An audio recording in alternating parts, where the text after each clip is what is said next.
Hello and welcome to the Too Much Time on Our Hands podcast. Welcome to the stream. If you are watching us, you're on YouTube. Say hello, everyone. Wave. Well, Come on, they're wave. not on YouTube. We're on YouTube. You're watching YouTube. Wave, everyone. Wave. We're on YouTube. That's right, Ross. You need to maintain that clear distinction. I don't know if the word is better or just different, but there's clear separation between us and those people. Yeah, it's like I've been described as different a few times, to be fair. True. Yeah. You, of course, are joining the Too Much Time on Our Hands team on the stream. It's the classic threesome. We're not in the fuck bunker. One of us is in the fuck bunker, but the other two of us are obviously in our own homes, broadcast live. Duncan, still not with us because he's got a new little person, which is absolutely wonderful. So he's spending some time with that new arrival. With that new arrival. It's a real human baby, we should stress. It's not made out of it's not like a gnome or anything. Bits of stuff that we found on the seashore. Yes, it is something wrapped in seaweed, and sort of the water did offer this baby to Duncan, and Duncan did take the baby. I'm pretty sure that's what he thinks the last stages of pregnancy involve. Absolutely. So you may have seen that we are going to be looking at Star Wars risk assessment. That is true, and obviously just the day before we recorded this, the day before you're watching this, it was obviously Star Wars Day, so May the 4th be with you. But actually, oh, no, wait. I get it. May the 4th Oh. be with you. Oh, that's really clever. You see what they did In there? Russ had the same joke prepared at the same time. I do appreciate it. Do you see what they did there? It's really clever, isn't it? Really but clever, it's also that. just another excuse for every single games, films, or any toy retailer to sell Star Wars stuff at a discount, which is great. So hoover up those deals. So obviously we're going to be doing Star Wars risk assessments. Before we go into any detail and explain what that is, let's just introduce ourselves. Hi, Dan. I've prepared a brief statement, Tom. Okay, please. With the 11th pick of the 2021 NFL Draft, the Chicago Bears select Justin Fields, quarterback, Ohio State. Is this good or bad or... Yeah, that's good, bad. Good. Good. Really good. It's good. So anyone with the too much time on their hands bingo card, NFL talk, scratch that off now. You said they had the 11th... Were they 11th? They traded up to get him, and I could not be more proud of my Chicago Bears. I binned them off at the start of the season because they were fucking shit. But right now, I could not be more proud of them. Excellent. Gotta love that passion. Bring that passion to the podcast, Dan. We need you. I have a question, Tom. What's your favourite Star Wars? My favourite Star War? My favourite... I'm going to say my favourite Star War was the Battle of the Great Grass Plains. Thanks, Tom. So that was Dan. And hello, Russ. What's up? And I am, of course, Tom. So we're going to be moving on right now. Dan, I'm going to hand you over. Fucking hell. Right now, I'm going to hand you over, all you out there, to Dan, who's going to explain how we came to risk assessments on Star Wars. Go, Right. Dan. Okay. Hello, Dan. Hello. Dan. Hi, Tom. Hello. Hello. I think we're going to Dan. Tom? Okay, whatever. I'm going to stop doing this now. I do enjoy when you get that happening for real life. They're obviously trained. They just sort of stand there with that vacant smile, don't they? And it's clear that they will sit there for hours if necessary until someone in their ear tells them they can go. There's a conversation just going on in the chat about how I should be allowed to be happy till the season starts, which I'm, I quite like that. Thank you, guys. I just like the energy. I like the energy. I liked it as well. It's rare. I don't bring the NFL stuff on here very often, but when something like this happens, I have to. Star Wars risk assessments. So, a little bit of backstory to this. We didn't know what we were doing earlier today. Sorry, backstory to this specific episode, is it? Yeah. It's more just to our lives. So we toyed around with a few ideas. The one idea we had involved Star Wars, and then we kind of elaborated. Where we got that from? I had a risk assessment, fire risk assessment today. So when we started talking about it, I'm like, oh my God, this would be amazing. So you literally just like said the first thing that you saw in front of you. Yeah. I thought I'd save that for the podcast. Yeah. So that was why you real life Noun and Gremlined it. Noun and Gremlin. 100%. Yeah, and I think it's quite a cool idea. So what we're going to do is situations, like prior to going into one of these situations that we've seen in Star Wars, like the forms that would have to be filled out, what specific risks they would be facing in these situations, and whether it's a good idea, I think, should be mentioned as well at some point as well. Like a few other beats, but it's going to be loose. But yeah, Star Wars risk assessments. 4 words. Yeah, let's go. Russ. Let's throw to Russ. Yeah. Hello, Russ. Yeah. Okay, Russ. so I think the first, I'm just ignoring you. The first area that we should probably take a look at We're with Russ. is the it's mainly an Imperial thing, although it does sort of creep into other areas as well. It's your basic architecture and how things are planned and how maybe certain things are omitted. You know, you might think that putting between maybe the mess hall and the barracks, how could you connect those two things? Just a corridor, bit pedestrian, some sort of turbo lift maybe, possible, getting a bit more science fiction. How about a 4-inch wide walkway over a bottomless chasm of death? That sounds great, Phil. We'll do that. There's obviously some sort of central systemic attraction to heights and vertical edges in whoever sets the sort of the design philosophy. It's obviously a very rigid philosophy. You know, you can spot Imperial architecture a mile off. So whoever is setting the central design ethos there is clearly like, this is some sort of Steve Jobs figure who will clearly flip out if anyone suggests anything approaching a guardrail or even a little rope maybe. It's very minimalist, isn't it? It's very minimalist, but like minimalism is about taking away everything that's unnecessary.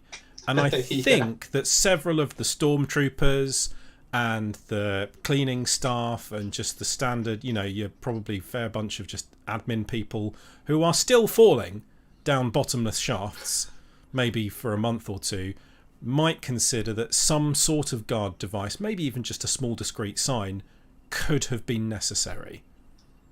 See, now you're absolutely right, because they actually, if you start at sort of small drops, you know, up on the bridge of like the Executor, for instance, in Empire Strikes Back, when they've got the bounty hunters, like Bosk's foot is literally like dangling over the edge of the pit, in which there's like a bullpen of Imperial admin assistants, you know, kind of like looking at screens and pressing buttons. So like, if you're not looking where you're going when you're walking on the bridge, you're likely to fall into an office area of some description. And these floors that look like they're made of very solid, you know, it's hardly Play Park Fundo down there. No, and they're always very shiny floors as well, which makes me worry about slipping hazards. You spill a cup of coffee, you're looking at 6 broken legs minimum. Absolutely. And can you imagine the liability suits that would follow after that? I mean, in the books, they refer to those as the crew pits. Like, oh yeah, it's just a standard. Everyone keeps their crew in a pit, don't they? It's a crew pit. We've got the nice sort of windows, a few controls and stuff. All the people who are actually doing the jobs are there in the pit. How do you get to the pit? You just fall, I guess. There's no ladder or steps or anything. You do some sweet ass parkour into that pit. And then it, of course, ranges, like you say, like up to tractor beam controls. Yeah, I mean, so those crew pits, they're a good, 10 foot down? And that is that is the thing you would most want to fall down in Imperial architecture land. It's true. It's very true. So like I say, the tractor beam controls are, I mean, literally a 4-inch passage off a larger but railless walkway that Obi-Wan literally, you know, he's an old man by this point, sort of has to edge across. And there's no easy way to get to the controls. The controls themselves are completely railless with a 4-inch walkway all the way Yeah. around the controls. Sticking exactly 180 degrees away from where you would step onto this thing. It's, I mean, you know, if there's going to be a sort of a thing that you might want a maintenance crew to be able to easily access, it might be the controls to tractor beams. I'm just saying. And that's not even, it's not even like a named pit. It's not a reactor core. It's not a geothermal vent or anything like that. Oh, it's just one of the shafts. Yeah, We've shaft got one. loads of them. Like at least the guys operating the Death Star main guns. Where do we sit? Oh, you're in the barrel of the laser. I'm sorry. Yes, that's your station. It's just there. We do suggest you lean in when the planet-killing Yes, weapon don't they? is firing 3 inches behind your head. But don't worry, we're going to give you sunglasses. And a weird sticky-out helmet, which, if anything, is going to catch on something and yank you into a pit. Yeah. Also, like it's a massive design flaw, and I'll mention this in the plans. Like Obi-Wan Kenobi, if he wanted to, could just hang around at the tractor beam controls, and just when people come to get him, just knock them off, just casually push them all off the side. Push. Yeah, exactly. I mean, obviously, We lost half our crew that day. it does predate the Empire as well. If you cast your days back to the good 20% of Attack of the Clones, Yeah.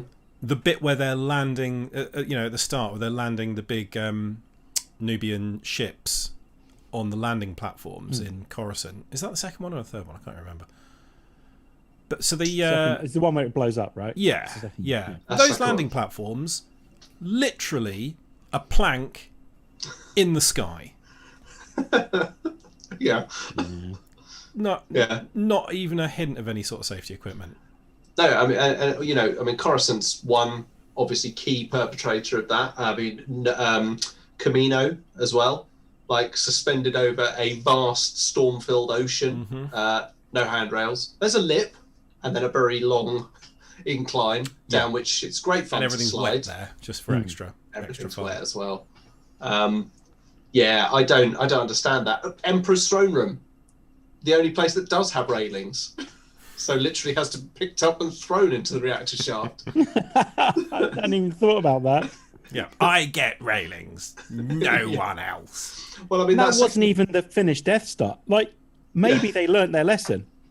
Like, maybe and the just Death before Star we're too. finished, we're going to Put the railings in now. Now.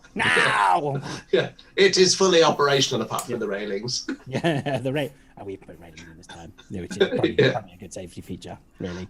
Yeah. Although I think Russ did compare this once to Grand Designs, didn't he? It was just like, we are a bit over budget right now, so the first thing that we're going to cut are the railings. Kevin McLeod would have a field day. The I Emperor is think this living is in a a mistake. caravan with his unexpectedly pregnant wife. Yes, it has been a bit stressful, actually. Vader at the slow cooker. Just saying his name, just saying his name makes me furious. Just in the background, Emperor on the phone to a contractor. Well, I was promised this price, so you say you have to do this price. What do you mean you can't find the chrome? I want the chrome. Yeah. Why And just can't you cut it? That'll get dirty really easily. putting the phone down with a deep sigh. So from a risk assessment point of view, presumably, if you're ever going from point A to point B in pretty much any Imperial building, you would need to fill out a form in triplicate stating where you're going, how you intend to maintain your balance, what handholds you're going to be looking out for. There'll be nothing official, but you might remember that there's a door handle on G deck that I can try and grip onto if necessary if I'm plummeting past it. I love the idea of them going back to the tractor beam to put it back up, and like how like Obi-Wan kind of deftly, like nimbly, like walks along to lower the tractor beam. Like the stormtroopers that have to go and like are literally just kind of like straddling the side of this thing, like shimmying along to get to to get there through fear of just falling off. I bet Obi-Wan Kenobi did a motherfucking cartwheel onto that, across that ledge to do. Yeah, whereas they're in their shiny, plastic, slippery armour. Yeah. Interestingly enough about their armor, actually, I saw this thing where like they were saying that the reason that stormtroopers seem to go down with one hit is that their armor is blast absorbent. So if they get hit by a blaster bolt, it's effectively like being shot by a low caliber, low velocity bullet. If you're wearing a Kevlar vest, like, you are going to go down, but you'll be okay. And apparently someone was saying they just go down easily because it hits them, the blast gets radiated across the rest of the armor plates, and they go down stunned. So, like, they're not just killing everyone, okay? And it's like, no, they're killing everyone. I mean, that's what's there is happening. like a hole pierced in like all of these this like armor. smoke coming out. Some of them are on fire. Exactly. Some of them are literally on fire. I mean, that's It's all just fine. like They all it's the scream people that in are trying to agony. get are trying to like retcon the stormtroopers being the ultra elite, hardcore special forces of the Empire. Yeah. But When no, they look they're all like pretty don't care useless. about them when they die. That's The that's Imperial apologists. Yeah. No, I think you'll find they're just really forward thinking. They are. They're just stunned, actually. Yeah, they're Like, just stunned. No, they're fine. they scream in fucking agony. Like Yeah. I'm literally dying. they use. Is it the Wilhelm scream that they actually use? They It? do. that Ah! it's in all of them. Yeah. And they kind of deliver in. There's that one episode of The Mandalorian where one stormtrooper gets like beaten, shot, and then set on fire, and that almost seems like a deliberate riposte to the people that are like, no, they were all fine. They get up 5 minutes later. Yeah. So I went in their to armor. Yeah, no. Don't be. I went to an autograph signing, one of those things once, at Watford Sports Centre gym. That's where I went to do this, and there were three guys, and I'm sure you've seen these signings as well. Three guys, all claiming to be stormtrooper extras in various parts of the film and demanding 10 quid for an autograph. And I went up to one of them and I went, "Oh, which one are you?" And he held up a picture of like 25 stormtroopers, and he had a red ring around one of them, and he was like, "I'm this one."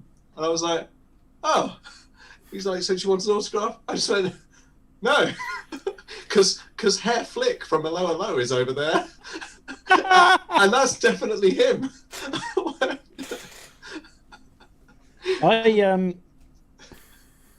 It's almost like if that was genuinely him or somebody pretending, probably makes no difference to the value of that autograph anyway. They're basically the same. 10 quid. There'll be someone that's collecting all of them though. Like that will be something that someone will want. That's not your first autograph though, is it? What's the first autograph you got?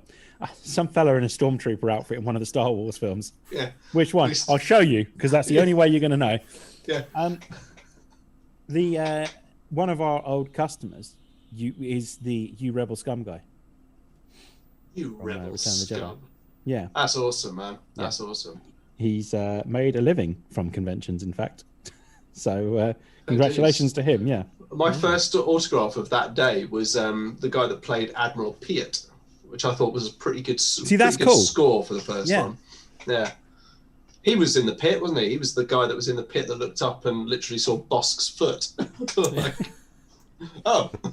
These ships are just really fucking badly designed, aren't they? Well, I mean, that was another thing we started talking about, wasn't it? Was that like the bridge of a Star Destroyer, for instance, from a health and safety point of view, right? Okay, so the Covenant in Halo, all of their bridges, the bridges of their ships and their assault carriers and stuff like that, are right in the heart of the vessel, and they get fed data from all of the other areas of the ship, and they're there to protect the shipmaster. Yeah. Imperials, now stick the captain in a little kind of gazebo on the top of the Star Destroyer, and let's put a big glass viewing port there, so if a fighter hits it, like it'll just kill everyone. You probably want to hide the shield generators as much as possible, I'd imagine. No. Stick them just on top. Like a pair of ears. Like crystal domes. They're like the they- crystal dome, aren't they, on each one? That's it.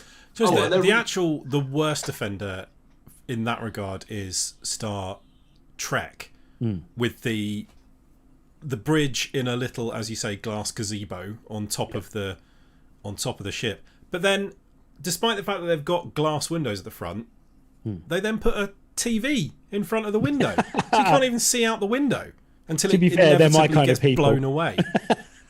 Yeah, they are. They're constantly like on screen. Yeah. Oh no, but we need to see. No.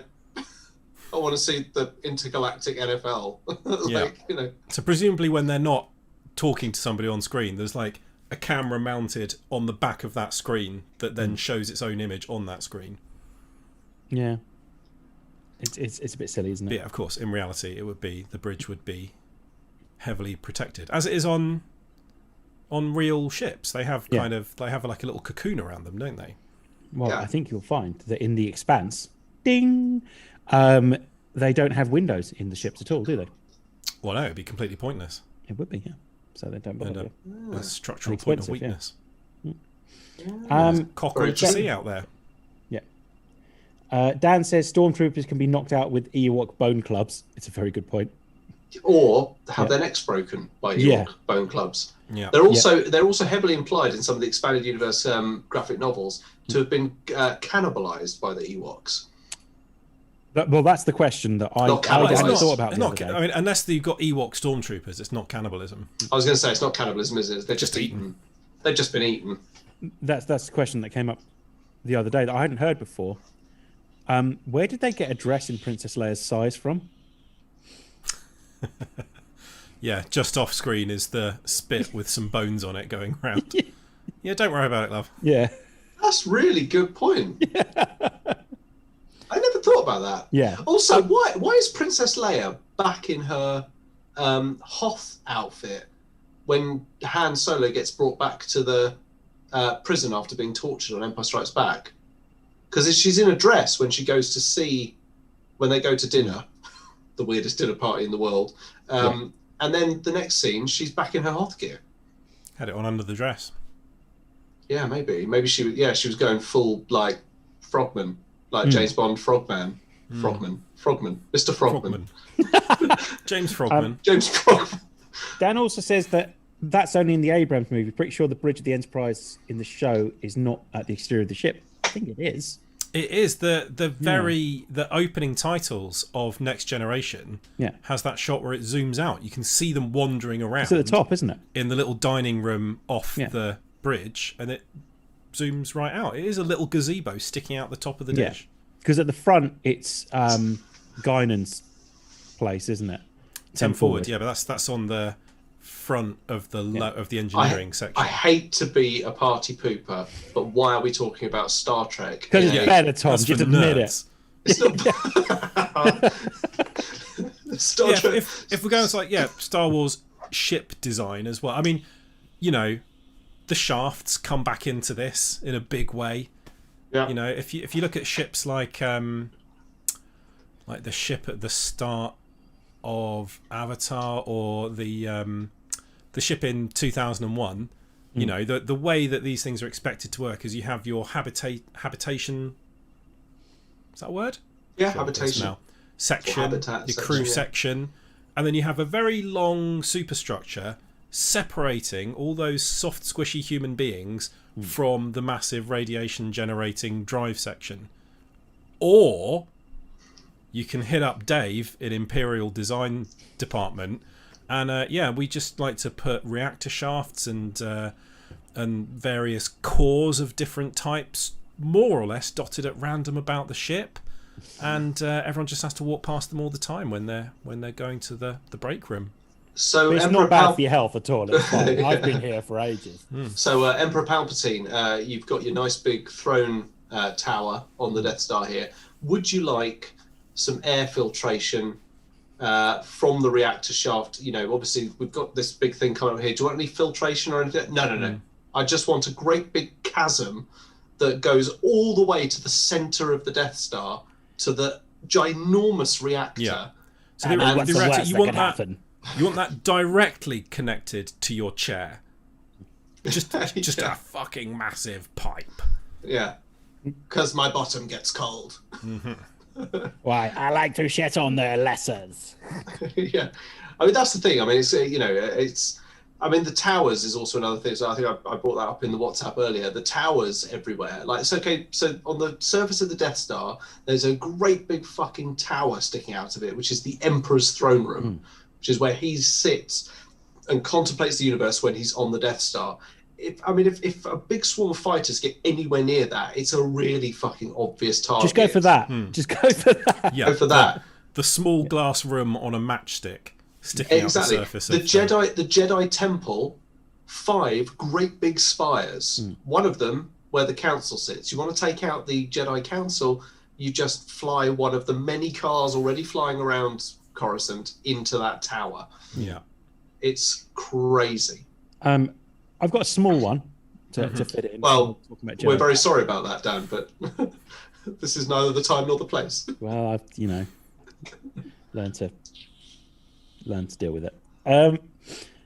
I've been sent in to have a look at the chairs in the Jedi Temple and see if we can find something that provides a little bit more lumbar support. Yeah. Some of those chairs are just essentially footstools. And some of them are really nice. And I think we should be looking at replacing them with something that is going to be better for the back in the long run. Yoda's not young, He needs to be watching his age. Yeah, he's basically just on a beanbag, isn't he? He gets like zero support. Yeah. And yet, there are times when we see him talking to people in the corridors of the Jedi Temple. And he's walking around, he's either walking around or he's flying around. That's the bit I love, is like Yoda's literally on a mobility scooter at points. Just like whizzing around the corridors. He's clearly got a bad back as well. Let's get him something with a bit more support. It's weird though, isn't it? Because there are some scenes where you see Obi-Wan kind of sitting on what looks like one of the most comfortable chairs ever. I mean, there's no neck support, but it's like you can tell he's kind of sitting there like, I'm happy, man. I mean, look at my boots. I am really, really sort of living the life here. And then the bloke next to him is sat in the same chair, but it's the dude with the really long neck and the tiny head at the top of that really long neck. Yeah. That guy's got no lumbar support. There's even one that literally has a spine curvature like that. You know the one I mean, with like the big long folded sort of head, kind of like this. Like, it's like, have you always been like that? No, it's only since I joined the council. These fucking seats. They won't shell out for new seats. Yeah. And yet, I put in the request with facilities, and I still haven't got it. And yet, free drinks at conference.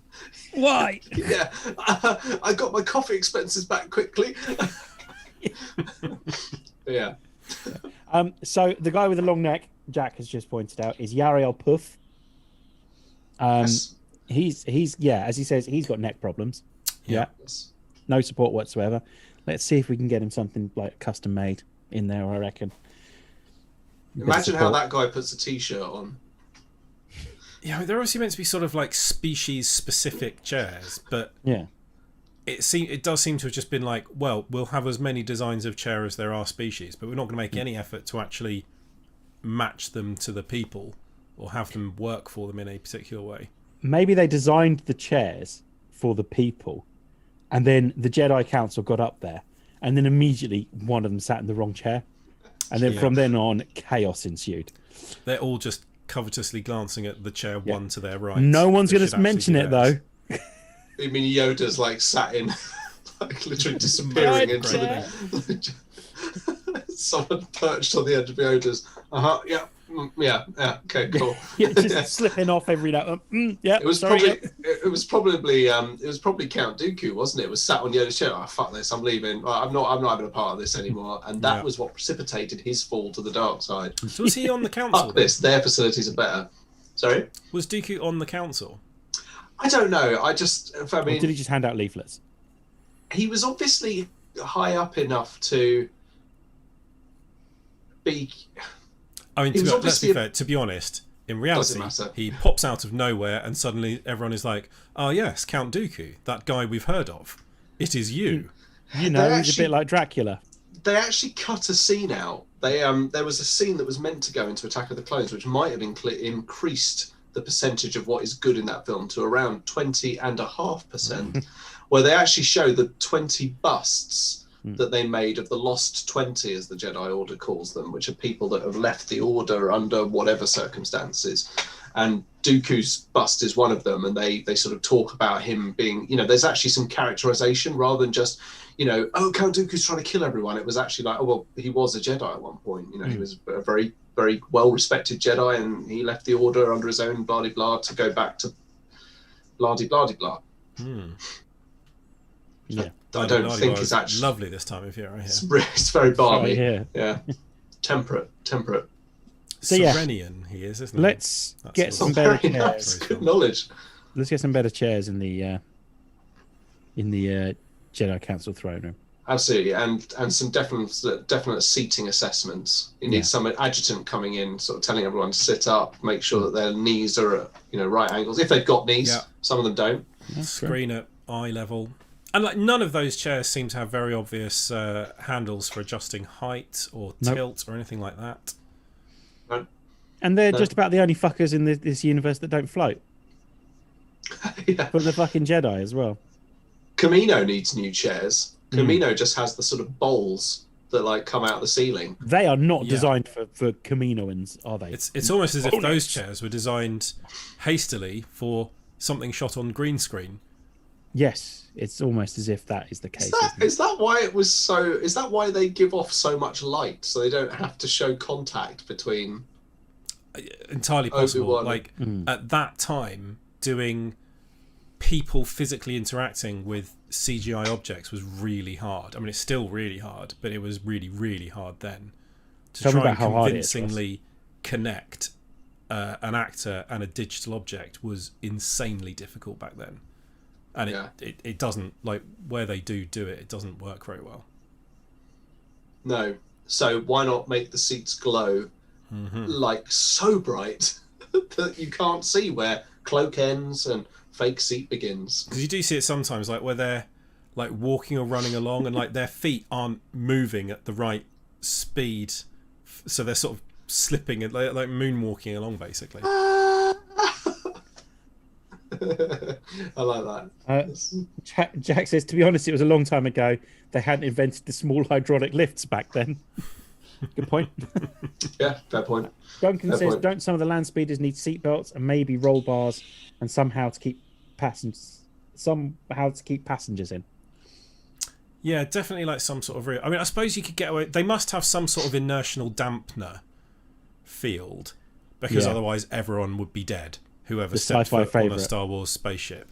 Yeah. So they, same like Tony Stark's suit must have some sort of inertial dampener or something to prevent the fact that he can go from flying at 1,000 miles an hour straight into concrete, and when he opens his suit up, he's not just soup at the bottom. Yeah, I was Which about is, to of course, say, exactly what cool would happen. AC/DC music playing, the suit opens and there is just a liquefied Tony Yeah. Stark and a skeleton falls The out. helmet pops open and it's literally just Yeah, like the Red bit at the end of mushroom the could Avengers just- when the new suit clamps onto him and he goes from falling off the tower at terminal velocity to suddenly jetting straight upwards. The suit could do that, but he would be pureed inside it. Yeah. Like See the people in a the particularly- Expanse when I their was about to ships say- stop moving. Yeah. And a without any particularly warning. cool moment in the Expanse, Yeah, for that which matter. you would know Yeah. about if you weren't such a complete bell end. Yeah.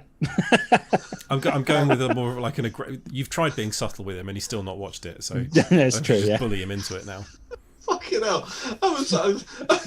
People might have seen that look of confusion register on my face there when it went from just a casual sort of like, oh, I think you'd really like The Expanse to, you'd know that if you weren't a complete cunt. It's just like, oh, Bellend. gonna put my I'm saving Bellend that for when you back still on. haven't Yeah. watched it in a couple of weeks. sorry. Yeah, that was force multiplier, wasn't it? Sorry, I went from 0 to 60 very, very quickly. All right, fair enough. Well, at least I know what kind of path we're on. So yes, I think we can say the speeders. Sure, Yeah. they've got something in them to stop you just being turned into complete mush. But yeah, you do seem to be able to. I mean, Dan, I don't know if just general traffic management is something you wanted to go into more detail on, because I mean, We could do. it's a stupid enough idea letting normal human beings drive cars, and let's face it, if they were invented today, we'd never be allowed to drive them because it's insanely dangerous. But if you add, they can go at 1,000 miles an hour and fly to that equation, it must get a lot worse. It doesn't seem very sensible, does it? You had something on the traffic situation, didn't you, Tom? Well, yeah, absolutely. I mean, and this is a perfect segue into it, because one of the things we see in Attack of the Clones in the 20% that's quite good, I quite enjoy the car chase where they're chasing the changeling assassin. Yeah. There are The whaley some music. Yeah, exactly. There are some really good looking vehicles in there, but of course Anakin and Obi-Wan ride around in speeders that are basically convertibles. You know, very high, doing all sorts of flips and rolls and stuff like that. You know, there's no seatbelts, there's nothing holding them in. None of them buckle over. You know, I mean that is. Sorry, just gotta wipe my nose. Get that bogey out, Tom. Love So it. that is one, you know, one massive flaw with Coruscant traffic. The other is in all the CGI in all the backgrounds of things, we see cars and all those sort of vehicles flying in incredibly regimented straight lines. Really incredibly regimented. Really close straight to each lines. other as well. Really close to each other. Yeah. Like there's some sort of order to all this. Yeah. But yeah, whenever a Jedi gets in a car or any one of the main characters, they just fucking fly where they want. And Fucking off-road immediately, there are yeah. fighters taking off, and there are big, you know, acclamator starships taking off all over the place. Like, who the fuck is like controlling the traffic down there? What kind of health and safety do they have going on to make sure that, you know, a great big transport ship takes off and doesn't wipe out an entire sort of freeway of traffic? Just plows through just plows through 25 lanes of hover cars. It never, and it just doesn't see it. You know, it's one of those things that people like the filmmakers just kind of, it doesn't happen. Like, oh, that never happens on Coruscant. It's like, hang on, it must at some point, because there's no way that this could all be doing that. I mean, Surprise. the obvious answer is that all this stuff is like AI controlled, or at least computer controlled, or droid controlled, or something like that. But they're not, because droids aren't allowed to do anything fun in Star Wars. They're not allowed to fly ships or anything like that. The best they can hope for is being basically a glorified sat-nav. I was going to say, surely in filmic terms, surely this was an ideal opportunity to cram in another vaguely racist droid, like directing traffic. So, yeah. Yeah, because that's what it'd be. If it was like droid-controlled traffic, it wouldn't be that there's some sort of supercomputer controlling all these vehicles at once and pulling them together and platooning them and managing the flows. It would literally be a fucking droid on a hover platform waving a sign, making comedy noises at the cars to get there. It would almost certainly be an Italian droid, like the ones that stand on that platform in Rome, and be physically pointing at cars to get them to go past. Yeah. That is how a droid would control traffic in Star Wars. You're going to need a lot of them. Yep. And they've all got comedy accents. Yeah. Yeah. It's right, because they're disposable, but they're clearly walk in here. they're clearly individuals with souls and personalities, but they're also really disposable, so you can shoot them for comic effect. Yeah. That is another thing that it's never sat right with me. It's like, you know, you've got droids who, when they're lowered into a nice warm oil bath, will go, oh, that's amazing. I can feel my joints easing up. Through. Yeah, Please don't let me die.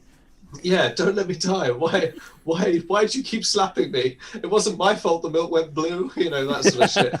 But then literally they're just casually kind of like, yeah, I don't want that one. I don't want that one. That one's a cock. It keeps looking at me in a weird way. Fuck that one. No, kill that one. Pull that one's arms off, you know, like, as they're literally screaming in pain. Yeah. There's that bit where Obi-Wan says, well, if droids could think, then none of us would be here, would we? But they clearly can. They're clearly sentient. It sounds like an unwritten thing, doesn't it? Yeah. It's like, well, we all know that they're free-thinking individuals that we should accord basic human rights, but that would be quite inconvenient. So we're just going to sort of ignore it and basically keep treating them as slaves. Because my toilet's not going to clean itself, and I have just taken a massive shit. So, you know, B1669, come on. Just laid a trout in there. Come on. You know. Get the big brush.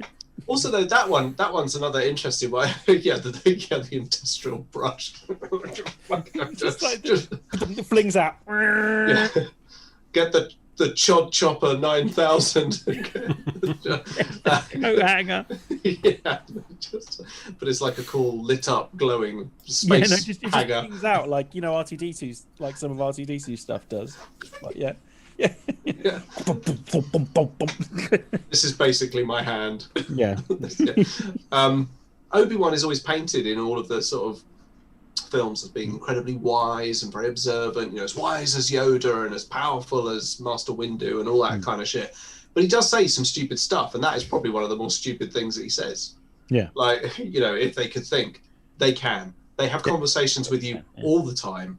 And there's even one that came up to you and was a waitress droid, and seemed very happy and had a Brooklyn accent, fucking, she can think. She probably goes home and, I don't know, cries about being a droid or thing. Like, the other side of it is, like, in the original trilogy, throughout all 3 films, there is a droid that is scared shitless.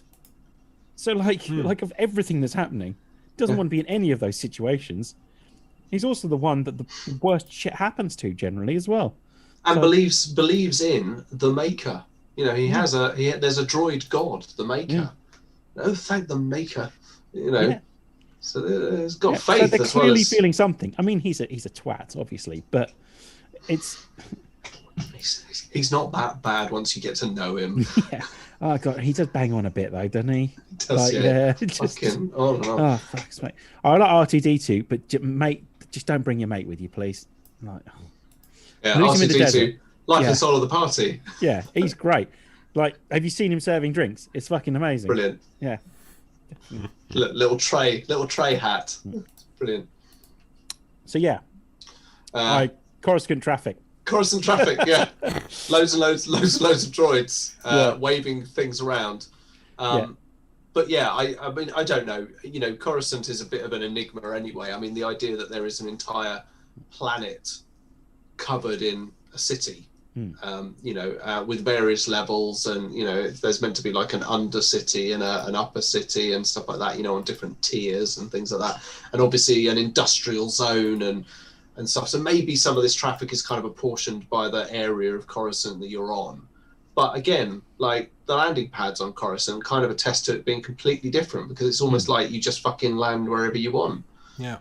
And bugger what space lane you might be in. Even the fucking Jedi fighters always taking off from the hangars at the Jedi Temple and just disappearing off into the sky. And there's no traffic control out there. Like Obi-Wan doesn't go, Golf Delta 909 Jedi fighter, approaching, requesting permission to approach hyperspace ring B or anything like that. He literally just fucking rocks up, but right, I'm going on that one, and off he goes into hyperspace.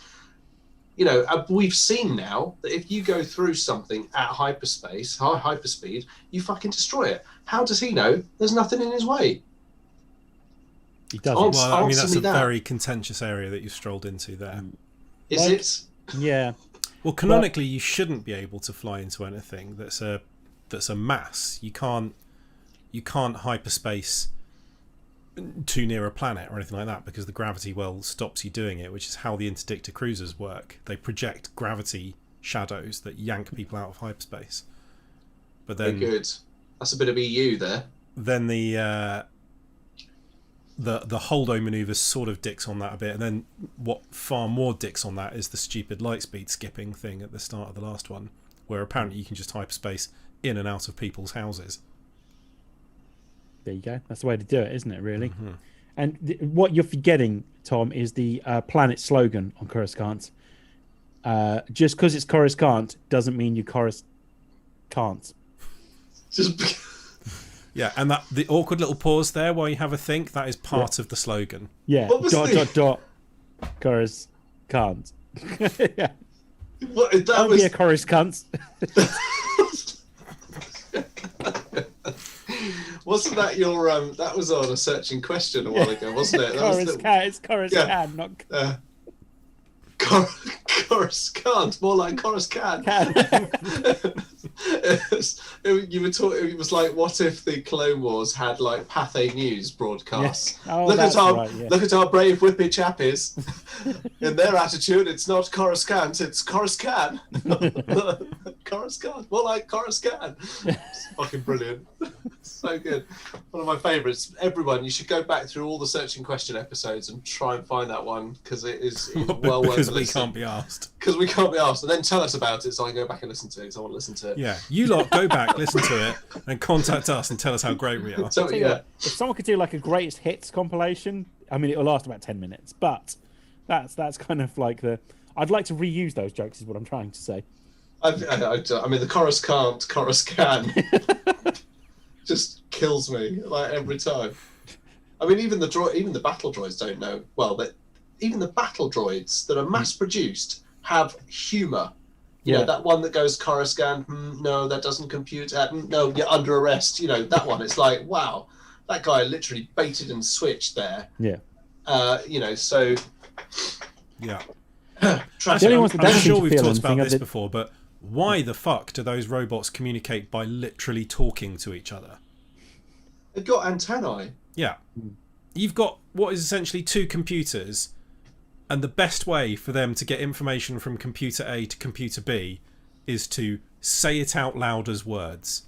Okay. The same could be said for Ultron and Jarvis, though. Check it Yeah. out, Corporal. Roger, Roger. So yeah. But like at least Jarvis, it's like It's probably because it would be a shit film if you didn't know what was going on. yeah, I mean that's probably I think when Ultron and Jarvis are talking to each other, you can imagine that they're not literally speaking. Yeah. It's conveying computers swapping information. Whereas those robots do walk around saying Roger, Roger to each other. And that's fucking stupid as well. The correct radio etiquette is you say Roger. You don't say it twice. Well, you only Unless, say of course, Roger if the other person's called Roger. Called Roger.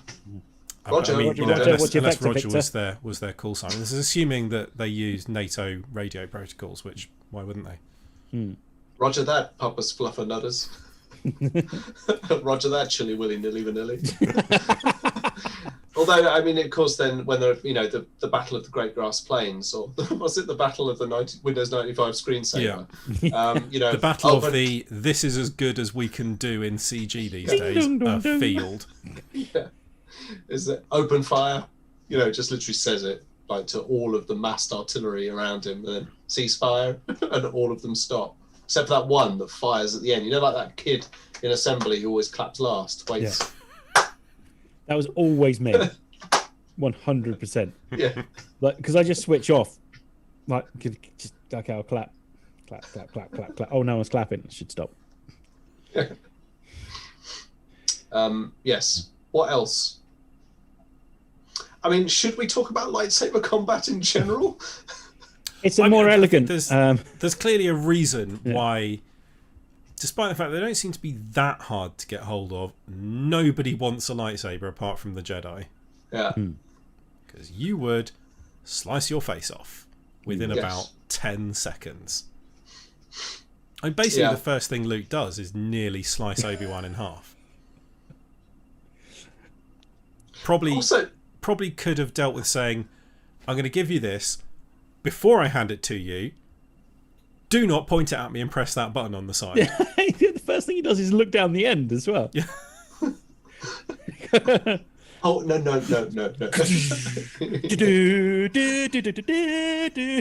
Yeah. A new hope. Now. And now the hope is no hope. And you hit the body slump to the ground. Yeah. Yeah. It's cut to end credits. Yeah, just Obi-Wan kind of like, oh, stuffing his corpse into the chest. Wiping down the lightsaber and Wiping his prints off it and then leaving it next to Luke's body. Yeah. Someone's dead. Yeah. It's people, come here. Yeah, it's just him looking suspicious then. Just black screen. Does lead to that very enjoyable bit where the Porgs are like one of them's like got his head stuck down the emitter bit and the other one's jumping up and down right next to the on-off button. Oh, I like the Porgs. I thought the I like Porgs. the Porgs. Still my favourite moment is the bit where one of them's watching Chewbacca roasting another one, just sitting there watching it happen. And as I say, you know, the one that he's roasting is his mum. As well. You can just put two and two together. That's really After dark. then, he becomes a vegetarian, doesn't he? Pretty much. Well, he doesn't eat the porgs. Again, like that island as well. If that was a Jedi temple back in the old days, it's just an island in the middle of nowhere with no safety, with great big chasms to jump over or to walk across by using a massive, great big pole. Yeah. Like, again, really unsafe place to have younglings. Doesn't appear to be anywhere good to land either.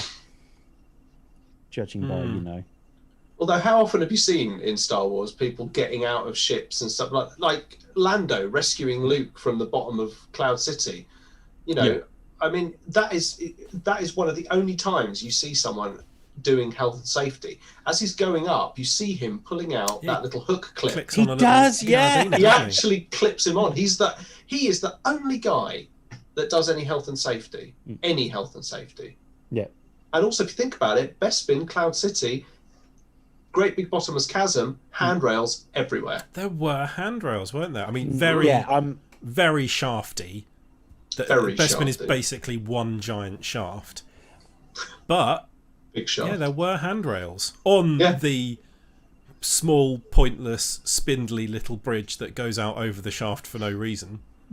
That's to take, I don't know, wafts. It's an inspection platform, so you can Yeah, go it and smells fine. inspect the shaft. And also, Still deep. I'd like to think that the Ugnaught and Lobot are in a union. Maybe that's how they got handrails. Yeah. Yes, collective representation. That's Yeah. where the stormtroopers went wrong. So Lando was like, there's no fucking way I'm going out there without a safety clip and a belt of some sort and a harness. Yeah, they'd actually left Luke dangling there for about 45 minutes while he filled in various forms, checked his equipment, watched a brief training video. For the Did a last little time, we refresher have Q&A. no high visibility jerkins. So there's just got the clip and the belt. That's it. That's all we've got. Lando, just quickly, have you? When was the last time you did your ladder training? Okay, cool. Right, okay, just sit down and watch this video for 5 minutes, and we'll sign you off. Yeah. Welcome to ladder training. In this 14-part video, you will find number 1, ladder, spelling the word. Voiced by Obi-Wan Kenobi, apparently. Yeah. Yeah. Hi, I'm Obi-Wan Kenobi. He had to do something to fill the time in on Tatooine. Yeah. You might remember me from the Clone Wars. I was a Jedi for a while, and then I mainly did voice acting gigs. Yes. Yeah. Oh wait, no, that's Obi-Wan Kenobi. I am Ben Kenobi. Yeah. Hi, I'm Ben Kenobi. I might be wearing tattered Jedi robes that probably look like they smell like arseholes, but I am not the Jedi formerly known as Obi-Wan Kenobi. I changed my name to Ben. Oh man. Some interesting thoughts coming through in the chat. Dan says maybe they need the droids to speak aloud to stop them from conspiring silently with each other against their creators. I'd watch that. Yeah, because their creators don't seem to be the sharpest, do they? You know, actually, this is the thing. Maybe Obi-Wan Kenobi is right. Yeah. They can't think. They have to talk. You know, so if they could, if maybe what he's saying is if they could keep their thoughts internalized, then there'd be none of us left because they'd all be able to do all that. So maybe that's the thing. Maybe that's a really good point. Maybe they literally have to vocalize. You know, so that, you know, something like, I hate my master. When he falls asleep, I'm going to kill him. So that the master goes, well, I need to get rid of that droid. Like that one's going in the rubbish chute tonight. Jack says the first thing Luke does is shove it towards the lightsaber towards his eye. It is hilarious. But I mean, like Obi-Wan doesn't even say it's a weapon. No. What's this? I don't know, just have a prod of it, give it a shake, Why don't you press the button? have a little play with it, see what happens. I actually have Luke's lightsaber right there. His actual one, yeah. That's the one. Duncan you, says that Have you seen the clip of the new ones that you can get at Galaxy's Edge? Yeah, they look unreal. Yeah, The extendy ones. Yeah, I mean they're basically a measuring tape, Yeah, but the measuring tape's made out of LED strips. that's really cool. Badass. Very cool. Duncan I need to do says some measuring. he's been to the monastery where Luke's home was. On Ahch-To. Yeah. Is Ahch-To the island or the planet? I think Ahch-To is the planet. It was an By island Star Wars planet. rules, there's only one thing on a planet anyway. Yeah, it's just that island. It's just water and one island. Because whenever they're flying to a planet, they fly in directly to the point that they're interested in on the entire planet. Yeah. They never have to actually, like, you don't see a couple of hours of Rey and Chewie orbiting the planet trying to find anything. They just fly to that island. Jamie brings up an interesting point. Mm-hmm. How big was the moon of Endor for it to have standard gravity, and how does the planet need? How big does the planet need to be for it to get caught in its gravity? So Endor, the planet, is a gas giant, isn't it? It's like Jupiter. Okay. So it could easily have moons of sufficient size to have 1g gravity. I think some of the moons, like, isn't Titan almost the same size as the Earth? I'm pretty sure there are examples that we know of in known space. Certainly in like are... exoplanets have been found that have... Yeah.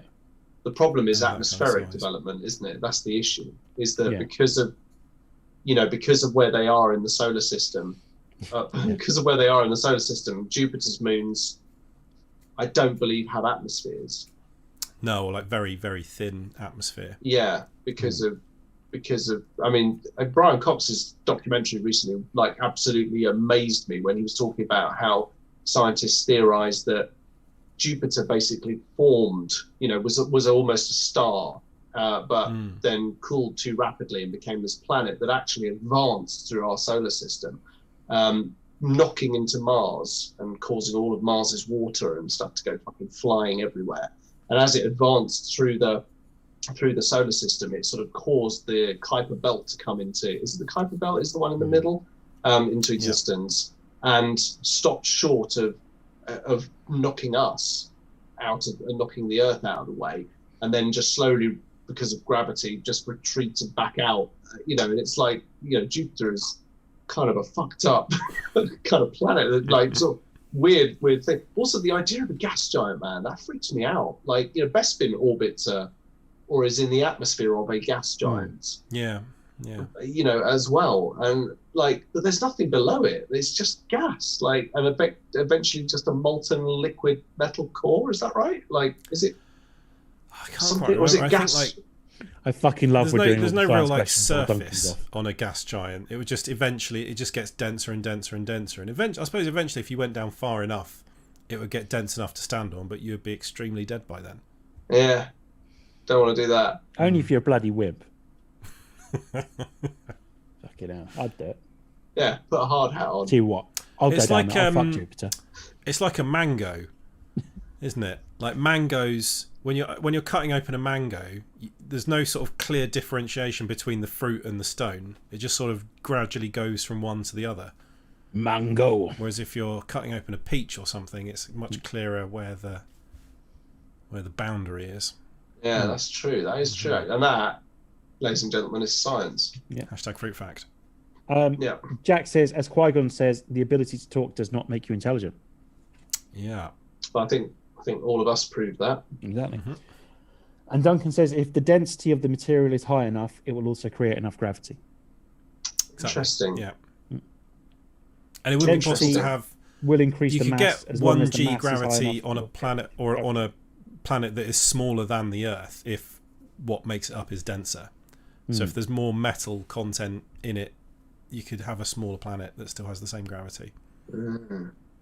Also, Duncan did want to flag, didn't he, that the carbon freezing chamber in itself is a very unhealth and safety place. On Bespin, this is one area where handrails are also actually strangely absent, considering how many handrails are actually visible in the facility at large. Like where Darth Vader and Luke fight, no real handrails to speak of. And also when Han Solo is being frozen by carbonite and all that smoke and stuff erupts from it, surely if anyone's standing in that smoke, aren't they being sort of sprayed with carbonite vapor? Like, won't they all It's like have quite a horrible? ambiguous, isn't it, how it actually works? Like, because he's in a sort of little circular pit, so you'd expect him to come out like an apple core, but he comes out on this perfect slab, despite there being no sort of rectangular thing that he was in. And also, there's no sign of that metal thing at all, is there? Like the grabber arm comes down, which is always a bit ominous and stuff, and just kind of crunches, and you hear all this kind of freezing and sort of contraction of stuff. But there's no, it's not holding a metal sort of Yeah. mold or anything. It's is got it? like all the little lights and the indicator panels and things on it when it comes out. And they don't just materialise out of the gas, do they? Yeah. Also, those Ugnaughts don't give a shit, do they? They literally No. just push him over, just wham! Like he comes out of hibernation sickness, but it's like, oh, I can't see or walk ever Why does again. my back hurt so much? Yeah, I can't feel my legs. You know, it's like I mean, that's really not very cool, is it? That's not cool. They're too used to handling frozen Tabana gas. Yeah, kind of a dick move. What if it had fallen forwards as well? Yeah, crushed his little fingers, wouldn't it? Yeah, It's a weird pose, isn't it? Like Yeah. like that. yeah. Like That's how I'd he keep my sleeps. mouth shut because wouldn't want like that. It looks like he's It is. I mean, it's actually like on TV tropes. It's one of the nightmare fuel entries because like they're like not only because of what it must be like to be frozen in carbonite, but also what Han Solo's like death mask looks like. He looks like firstly he's in agony. Like the process is a really painful process, and you know it's like coating his teeth and like there's big drips of it and like big. Like, there's no hole in his mouth, is it? It's just like covers like the back. Yeah. Of it, basically, yeah. Oh God. Eyes like literally face contorted, like hands, you know, frozen. Oh man. It's It just is all got a bit nightmare out of hand in Star Wars, hasn't it? Yeah. Like it's all got a bit too much. Like they just need to rein it in a little bit. Yeah. Just calm it Gone a down, bit lads. crazy. Yeah, calm down, guys. Fucking hell. What, you building a fucking Death Star? Don't tell people that. That's weird. Yeah. What was the name you suggested? The Freedom Eye. The Freedom Eye, yeah. The Freedom Eye. Exactly, yeah. Freeing Alderaan of its planet. So broadly, though, nothing that couldn't be fixed with the addition of some guardrails and seatbelts and an adjustable lumbar support. Yep, agreed. But how many deaths and bad backs will it take for them to put some stringent health and safety guidelines into practice? Yeah. That's the tragedy. Pat testing the Death Star must be an absolute fucking nightmare. Yeah. Yeah. Take me to the power supplies. Yeah, oh my god. It's this big room So you had full this of iPhone crystals. charger plugged in the whole time? Yeah. Let's do it. Yeah. If you look very carefully on the I don't know if it's on the one that George Lucas had messed with, but on the original scans of the scene where Obi-Wan's shuffling around the tractor beam controls, if you look very carefully at the bottom, you can see a little green sticker and the initials of the guy that checked it last, but he died. He fell off. Good. Peace of mind, isn't it? He fell off Yeah. the side. Was it? Yeah. Yeah, it's just this long line. Yeah, and in 6 months' time, somebody else has got to go and test that thing. Yeah, Oh, my man. Sharpie. Oh, excellent. Okay, Cool. so I mean that was pretty good. Is there any more? Any more for any more? Or? I mean, there's loads more, but we're at 10 past 10. There's loads more. And it but yeah, got we should really probably- rambly. fair dues. I think All right, we'll do it again sometime because I've enjoyed this. Absolutely. Let's. All right, cool. Let's wrap this up tighter than a Oh. mummy. Before we wrap this up, can I point out a very cool thing that I've spotted? Go on then. Have you seen this thing you can do on the Mass Effect Legendary website? No. I got sent it. I haven't had a chance to have a look at it yet. but So no. you know the picture they've done of the characters? You can create your own version of that picture depending on who you want to be in it. So you can have, you can obviously you put Garrus front and center. In fact, somebody's Jacob, used yep, it. got They it. put Garrus in every position, Photoshop them out, and combine them together. So it's an all Garrus cover, Brilliant. which is pretty sweet. But yeah, Brilliant. you can.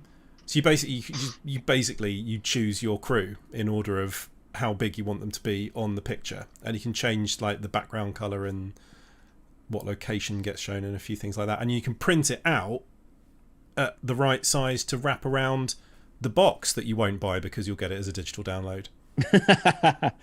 Are you going to get it? I mean, I've played all those games several times and I've bought them all more than once, so yes, of course I am. Yeah, I'm Yeah. going to get it as well. I've already paid for it. So, yeah. Yeah. That's pretty sick, actually, isn't it? Where is the custom art creator? Oh God! Well, I've also that's the next 15 minutes. I've also ordered a gonna Resident stick Evil my Village one as up. well for a game that I'll have good intentions to play, but won't ever play. No, we've tried this before, haven't we? Stop sharing, Russ. It doesn't work.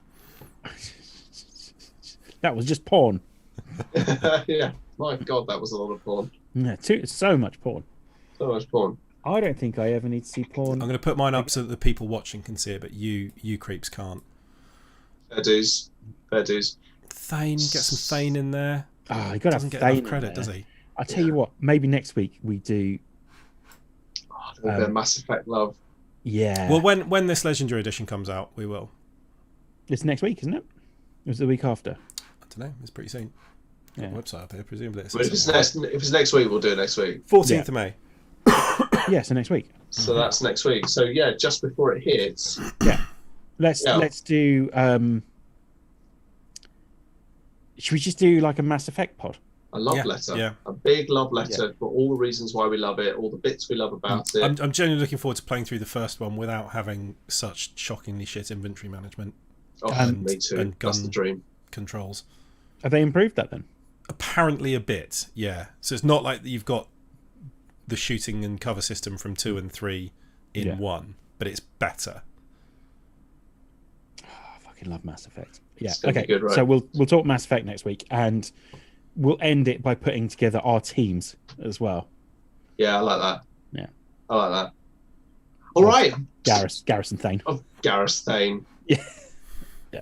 And Garrison Thane and Yeah. maybe Miranda and Tally. I love Tally. Waggle her tubes. So anyway, we're going to wrap up today. So if you enjoyed the Star Wars risk assessment, let us know on all of our Facebook, Instagram, or Twitter feeds what you think needs to be risk assessed in the Star Wars universe. We'd love to hear it. Just hit us up using the Tom, just get your life together, just talk. Tom, you're right, bud. Okay, yeah. Using the tag at TMTOOH, that's for Facebook, Instagram, and Twitter. And don't forget, on our Instagram channel, if you go to the bio, you'll find a link to our Discord server where you can join us and talk to us and play games where you earn fake money, which will take over your life. You can talk about everything from games to films to DVDs, if you still have DVDs. That fucking game, right? Yeah. I've now got to a point. I lived recklessly in my younger years in that game, and now I'm saving money in it to try and boost myself up the leaderboard a little bit by bit. Just accruing like 300 thing every day, yeah. So that's it. I mean, look, obviously there's all sorts of other pods going on. Of course, you can watch the streams back on YouTube. You can also listen to all of our podcasts on Spotify, iTunes, SoundCloud, wherever you want to go and do that.